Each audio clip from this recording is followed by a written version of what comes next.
Hey guys, happy Friday. I hope you're doing well and having a wonderful week. So, I'll jump right into it here. I have been working with a number of my coaching clients and with just some friends, a lot of people that I know that lead talent acquisition or are within recruiting space, talent acquisition type roles. And one of their biggest issues, and something that just seems to really ring true, is that it's getting harder and harder to recruit these days. Candidates that are quality candidates, especially in the technical recruiting space, are harder and harder to find, and they're even harder to keep. As you know, companies these days need to do more and more, and people that work for these companies, especially recruiters and those of us that represent the company out into the world, need to do a lot more to create a series of positive interactions in order to keep employees longer and to keep people engaged. So it's a lot more than a great salary and good benefits. It's about building trust and building an identification in a culture that goes beyond just a brand and it goes beyond just great strategy. So, where do I think, I wanted to start with this, where do I think recruiters are missing the mark these days? It just seems to be a theme. There's a ton of recruiters out there, but there's not a lot of great ones. And why is that? What is it about recruiters that they're either really great or they're not so great at all? And you know what I'm talking about. I know you know what I'm talking about. We've all experienced the whole spectrum of working with an awesome recruiter, bringing people into the company and staying connected with you. And there's somebody that you actually want to hang out with and you send your friends to them and you want to help them out. And then we've experienced that super transactional recruiter that just doesn't necessarily care at all about the candidate, really just cares about filling a job requisition and is looking at it like a line on a spreadsheet. So, first one, I think that where we're missing the mark is just transactional recruiting, just acting like it's a bank transaction and you're not building this relationship.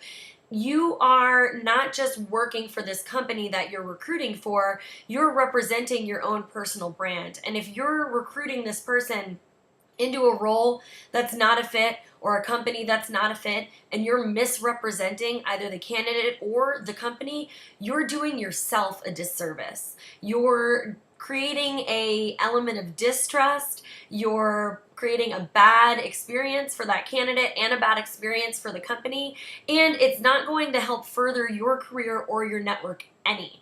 So it's in your best interest to build a relationship with your candidate, find out what it is that they truly want and really need out of a role and what their expertise is and what they're going to thrive in doing, and find that match in the role that you have with the company. And this leads into my second point, which is the disconnection from the business. That is like the big second point that I have. A lot of recruiters, and I was guilty of this when I first started out my recruiting career, I was so focused, and this kind of leads into three too, I was so focused on the job and the technical requirements or whatever, if it needed to have like Apex triggers and Visualforce pages and Salesforce experience, whatever it was, I was so overly concerned with just filling the role and like plug and play that I missed a lot in terms of a bigger picture, and I missed an opportunity to fill roles that might not have even really existed but were gaps that maybe we needed. So that really means becoming closer to the overall business goals and the goals of the project that you're working on from a recruiting perspective. You as a recruiter have a direct impact on the cost savings and on the revenue of your organization that you're representing. You are bringing somebody in, you're hopefully saving time and money by filling a gap that they have and allowing this person to grow within the organization and just continue to prosper and be amazing.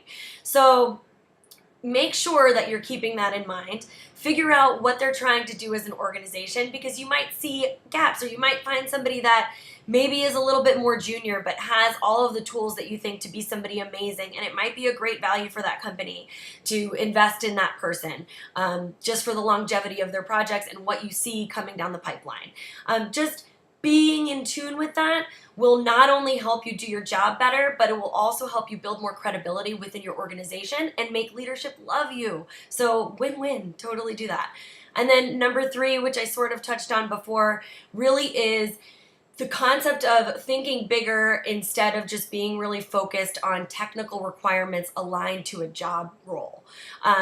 Think about the position in terms of how they will develop through the organization, how they will grow. Will they be working with teams? Will they be working solo? Will they be growing teams?